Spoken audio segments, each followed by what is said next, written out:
What's up, lords and ladies? This is Mike with Dyna-Mike. I'm out here on a pretty crappy day. It's just raining a little. Figured it'd be a good time to change out my gearbox transmission oil. I did a 3-hole oil change yesterday, and Harley gave me their transmission primary 20W50 oil to use in my transmission and my primary. But after doing some research, it's not really the best quality stuff to use. It's kind of like the lowest recommended oil to use. So I went out and bought some of this stuff. Royal Purple 75W90 gear oil. This is like one of the highest rated gearbox oils that I could find. Really good reviews. It was $21.99 at AutoZone. So I just want to go through and show you how to change that out, where the plugs are, the filler hole is, the drain plug. It's pretty simple. You need a 3/8 inch Allen head wrench. I'm going to flip this over so you stop looking at my ugly mug and take a look at the bike. So,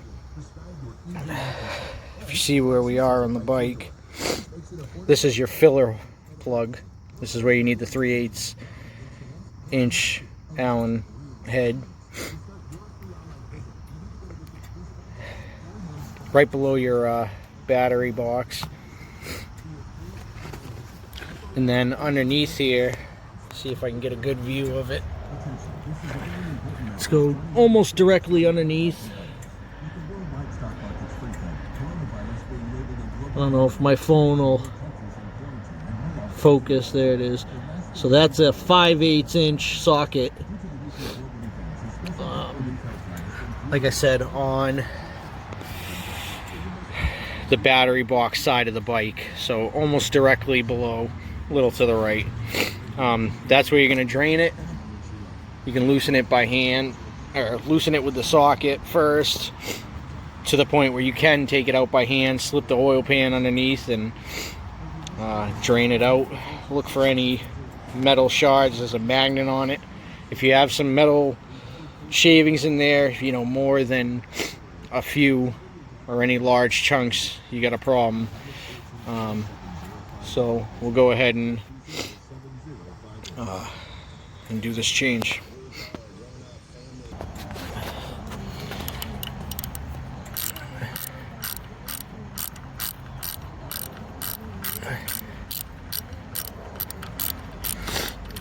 Alright, that's pretty hand loose.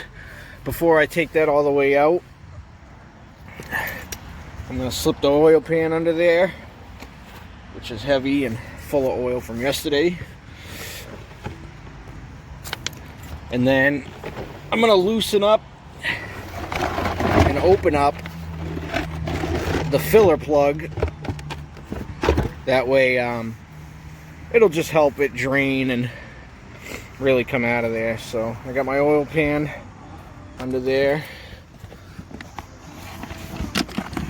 Let's find our 3/8 inch Allen head.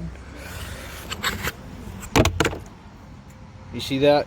Did you see that? This is kind of how my day's going in a nutshell. I got stuck out in the freaking thunderstorm.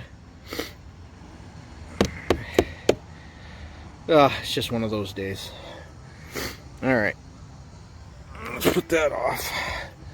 Get a rag. I'm going to pause this, clean that up, and we'll continue. Alright. We're back at it. Hopefully I don't drop my phone in this freaking tub, the way my day's going. Alright. So this isn't on there very tight, or at least it shouldn't be. Hand tight. I mean, I don't know what the specs are. You'll have to look up in your book. But it shouldn't be a lot.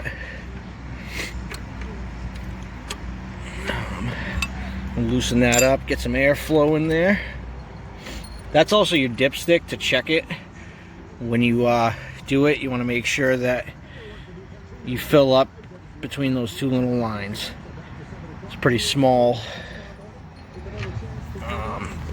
you know, zone.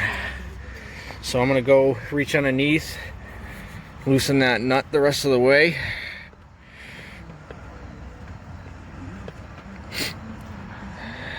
Might seem obvious, but I'm gonna say it. I like to put pressure up while I loosen it up, and then as soon as I know it's out, I pull it. It just helps keep your hands from getting covered in oil. You can get a little bit, obviously, but so you can see there's a magnet on the end.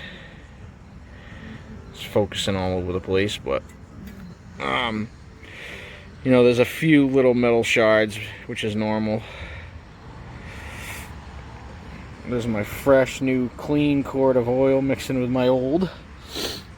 No waste of money. Thanks, Harley. HD isn't Harley Davidson, in case you didn't know. It's $100. That's the minimum you spend when you have to go there.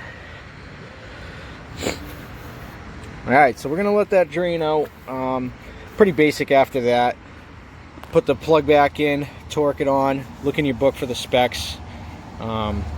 Maybe I can add it in the video here.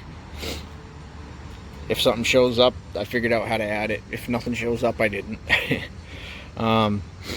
You know, then it calls for 1 quart. But you can obviously, you know, put a little less in, check it while it's level, and make sure it's in between those lines on the dipstick. So, pretty straightforward process. Save you some money from going to a dealership or a garage, having them do it. I'll make another video on the oil and primary. I should have did it yesterday, but I was kind of in a rush, so I didn't have time. But I'll go over that in another video. Shoot me a like, comment, subscribe. Let me know if you have anything you need to see done. Comments, concerns, questions. Appreciate the support. Like I said, I want to do a whole series on these. There's not a ton of videos out there specifically for the Dyna Street Bob, especially in the years that I have, in 2011. So hopefully there's a need for these videos out there, and I'll slowly get better, and you know, hopefully we get a little bit of a community going here and talk some bikes. So take it easy, guys and gals. Hope to see you soon. Hope to see you in the comments, and like I said, subscribe, hit that notification button. I'm going to be doing a whole bunch of these videos, and we'll get this thing in top shape. So I'll see you guys in the next one. Take it easy.